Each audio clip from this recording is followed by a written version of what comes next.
अभी तक मैंने सारे नीड्स को एक्सप्रेस करने का वर्बल लैंग्वेज या इवन नॉन वर्बल लैंग्वेज नहीं सीखा है। तो इस समय सबसे ज़्यादा टैंट्रम्स होते हैं क्योंकि मेरी लैंग्वेज डेवलप नहीं है, और दूसरा चीज़ parents start reinforcing the wrong behaviour.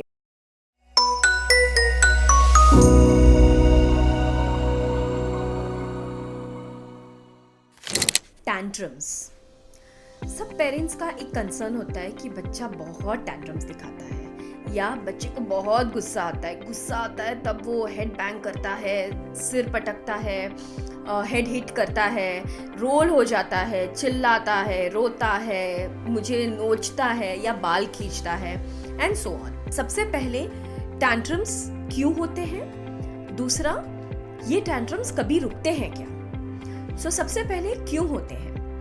Tantrums is just a way of showing anger.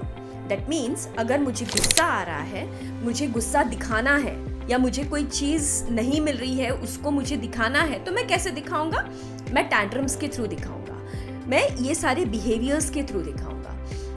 क्यों ये बिहेवियर्स मैं यूज़ करता हूँ? क्योंकि मुझे और कोई वे एक्सप्रेस करने का नहीं आता है। सो यूजुअली आपने नोटिस किया होगा जो बिहेवियर्स है या जो टैंट्रम्स है वो यूजुअली 12 to 18 मंथ्स के एज में शुरू होते हैं। मतलब जब बच्चा चलने लग जाता है या फिर थोड़ी सी उसकी अंडरस्टैंडिंग बढ़ने लग जाती है, आपके इंस्ट्रक्शंस थोड़े फॉलो करने लग जाता है, तब से उसके टैंट्रम्स भी आने लग जाते हैं क्योंकि थोड़ी उसकी समझ बढ़ जाती है। अब जैसे जैसे बच्चा 12 मंथ्स, 18 मंथ्स, 2 इयर्स का होता है, उसकी नीड्स भी बढ़ने लग जाते हैं। उसको बहुत सारी चीज़ें चाहिए होती है, वो चलने लगता है, क्रॉल करता है, इस रूम से उस रूम में जाता है, उस रूम से इस रूम में जाता है। उसको बहुत सारी चीज़ें दिखती है जो अट्रैक्टिव लगती है और उसको वो सारी चीज़ें चाहिए होती है, उसकी नीड्स बढ़ने लगते हैं। सो बच्चे की नीड्स बढ़ रहे हैं लेकिन मैंने अभी तक बोलना ठीक से सीखा नहीं है। सो नीड्स बताने तो हैं कि मुझे चाहिए है, लेकिन मैं बोल के नहीं बता पा रहा हूँ, तो मैं कैसे बताऊंगा? तो मैं या तो चिल्लाऊंगा या तो रोऊंगा या तो मारूंगा, क्योंकि वो करने के बाद मुझे मेरी चीजें मिल जाती हैं। वो करने के बाद मम्मी पापा समझते हैं कि मुझे कोई चीज पर्टिकुलरली चाहिए है और वो मुझे दे देते हैं। And that's how the child starts learning to show tantrum to get the things done. Now usually 12 to 18 months में वो शुरू हो जाते हैं और 2 to 3 इयर्स ऑफ एज में वो बहुत बढ़ जाते हैं। क्यों बढ़ जाते हैं? क्योंकि मेरे नीड्स बहुत बढ़ गए हैं और अभी तक मैंने सारे नीड्स को एक्सप्रेस करने का वर्बल लैंग्वेज या इवन नॉन वर्बल लैंग्वेज नहीं सीखा है।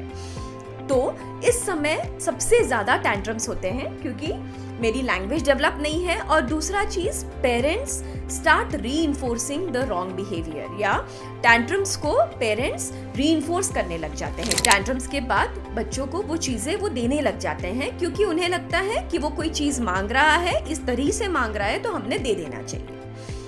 After 3 years of age, 3 to 4 years usually tantrums कम होने लगते हैं। क्यों कम होने लगते हैं? क्योंकि अब मेरी भाषा बहुत अच्छे से बढ़ गई है, मैं बहुत सारी चीज़ें बोलने लग गया हूँ, मुझे सेंटेंसेस बनाने आ रहे हैं, मैं 2 to 3 सेंटेंसेस में कम्युनिकेट कर पा रहा हूँ, जिस वजह से जो मैं गुस्सा करके दिखा रहा था, दैट इज़ हेड हिट करके, हेड बैंग करके या फिर किसी को मार के, चिल्ला के जो मैं एक्सप्रेस कर रहा था, वो मैं अब वर्ड्स में एक्सप्रेस कर पा रहा हूँ। क्योंकि मैं वर्ड्स में एक्सप्रेस कर पा रहा हूँ, अपने आप मेरे टैंट्रम्स का अमाउंट कम होने लग जाता है। 4 इयर्स के बाद यूजुअली टैंट्रम्स बहुत कम हो जाते हैं।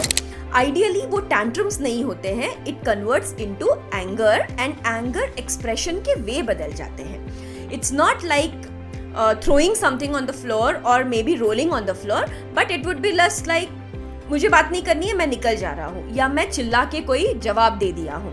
So basically after 4 or 5 years of age, it's more like an expression of anger rather than tantrum, because the skill required to express yourself or express your anger or express your not liking something changes to a verbal language.